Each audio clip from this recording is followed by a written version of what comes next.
Seshadri Sen joins us now. Let's take a conversation forward as to where he feel markets are headed and how things what really will be the factor which will take this market out of the range. Seshadri, good morning. Thank you for joining us. Thanks for having me. A lot of assumptions are getting challenged. 1st of Jan, the general view was that this will be a comeback year for demand. This will be a decent year for commodity consumers, and banks, they will continue to charge ahead. But now there is a slowdown.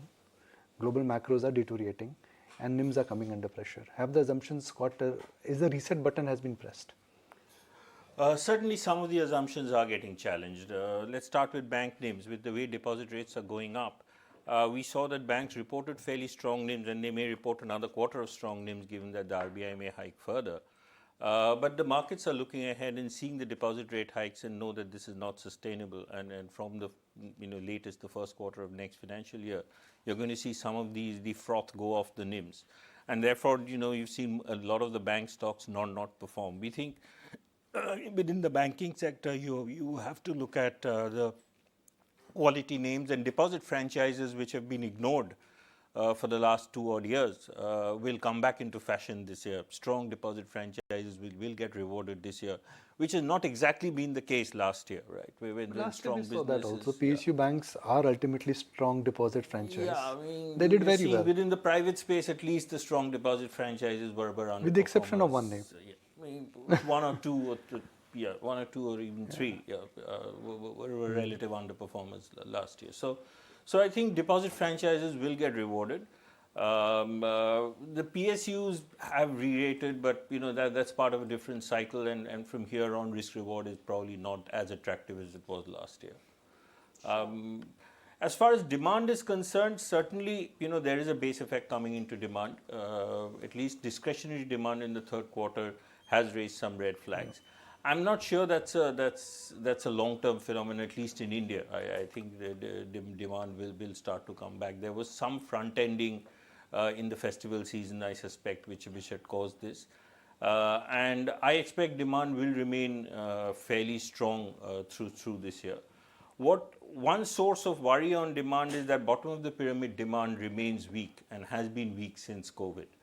We are all expecting that at some stage, given that incomes at the bottom of the pyramid have come back after opening up, that will start to rebound.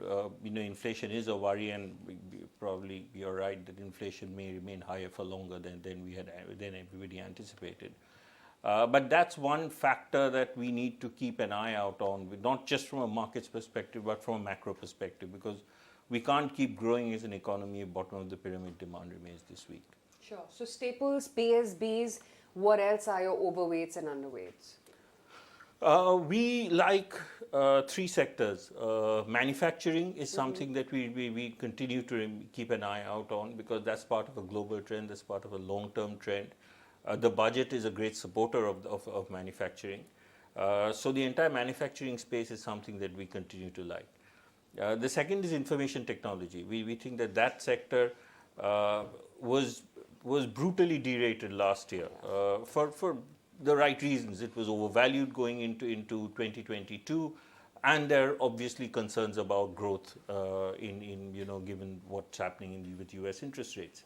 What we are now discovering is that growth may not be as bad as everybody thought it would, and that's something that is gradually becoming visible as more and more earnings and management commentaries come through.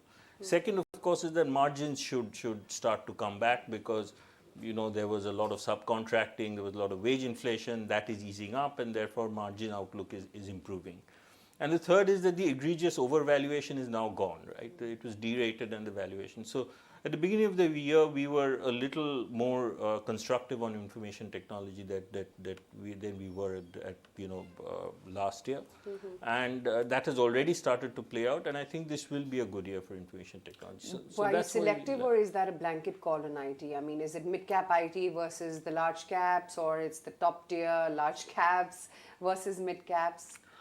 I think one truth about this year is that you have to be selective everywhere. That's right? True. Because it's not just that the fundamentals have to be strong, but you have to keep an eye out on valuations. I don't think we are in a zone of the market where you can afford to buy stocks at any valuation that you think, and that will give you returns. So So I wouldn't bucket it in terms of a mid cap, Sure. etc. I would just go stock by stock, look at the fundamentals and look at valuations in the context of those fundamentals, and pick stocks that way. And yes, there is some of the mid tier names which have been absolutely battered are starting to look attractive, but it's not a blanket call for sure.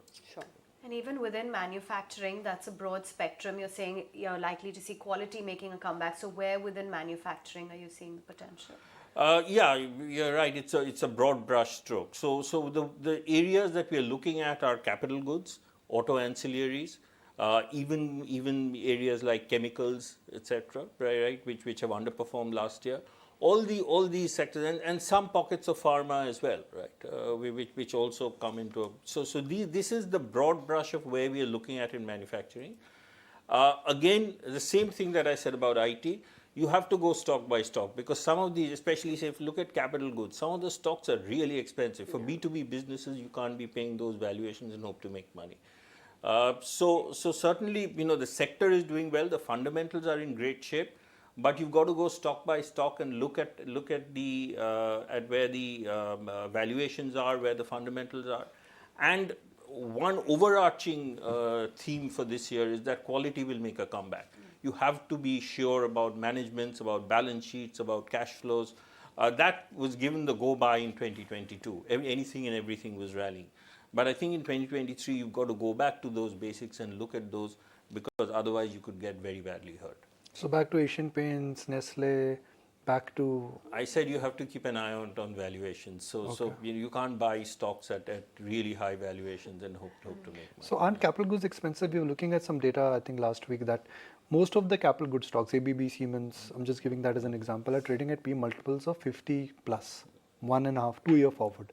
Growth is anywhere between 15 to 20%. Because of the base effect. So some would argue and say that capital goods order books will grow, but after the recent run-ups, these stocks are almost trading at P multiples that consumer companies are demanding. Yeah, meaning the MNCs have been valued at those multiples for quite some time. So the market is seeing something there.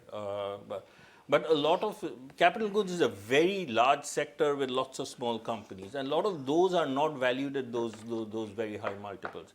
I'm not saying that the MNCs will get derated because there's no trigger for their derating, and there's a reason why, because they have the technology, right? So the others are, usually are just manufacturers.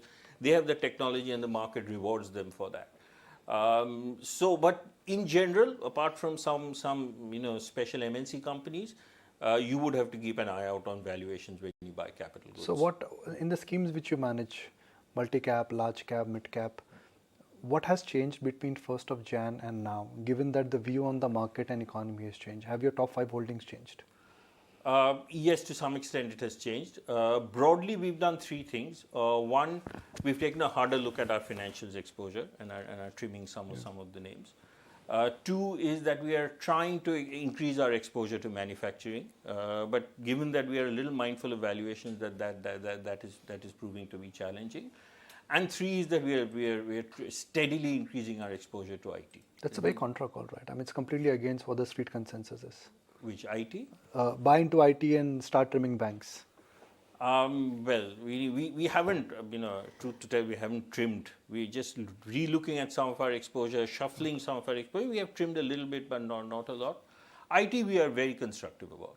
But in your PMS, I'm just looking at the banking names. There's Axis, there's HDFC Bank, there's ICICI Bank, there's of course Federal as well. Your view is more staunch when it comes to PSBs. So I'm wondering whether you're trimming this list.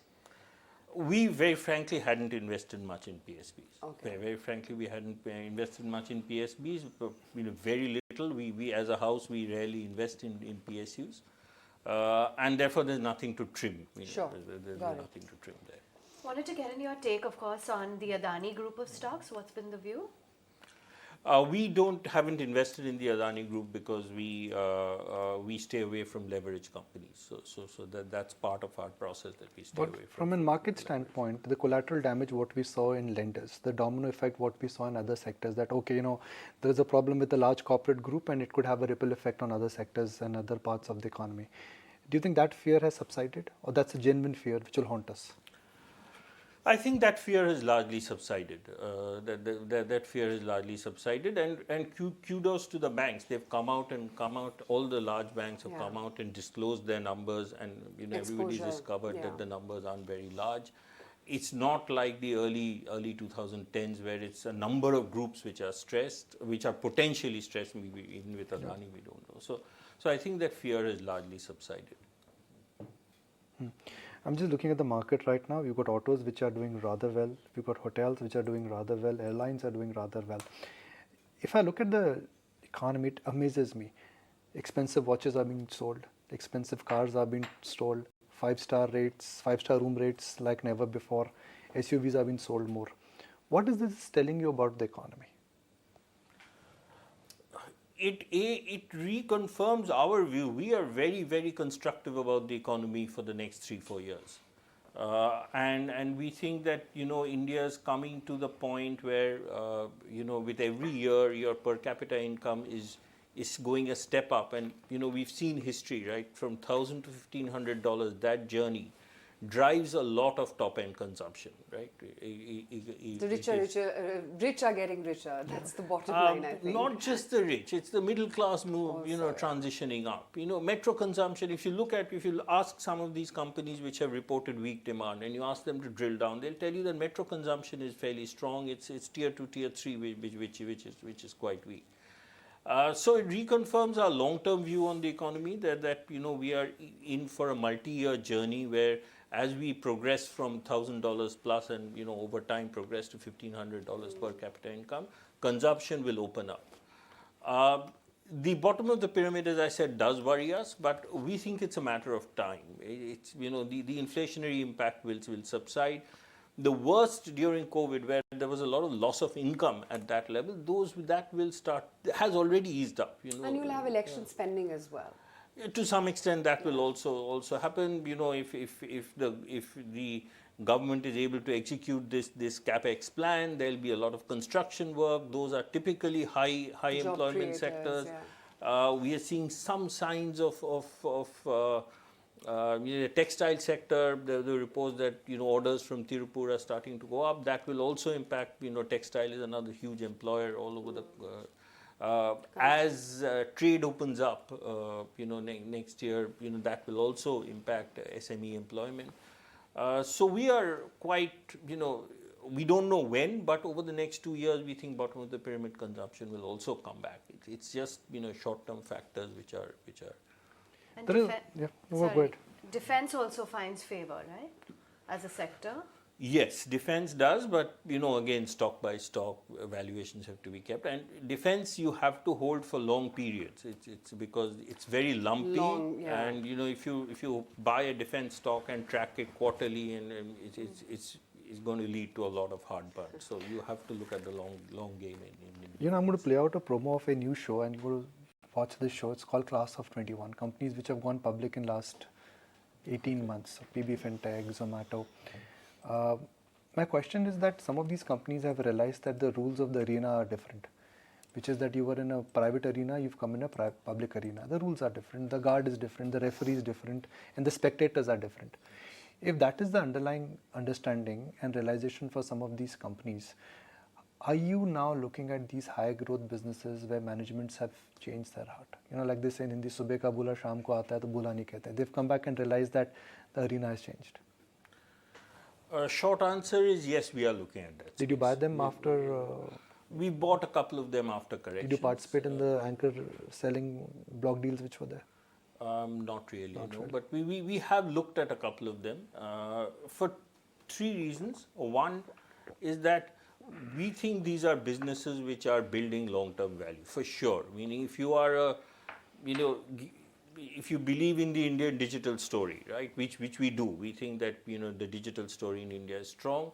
These are the players who will own that digital story, right? Meaning if you want to order food, there are only 2 companies you can order from. If you want to use, if you want to pay, you use a UPI. There are only 3 companies that you use a UPI.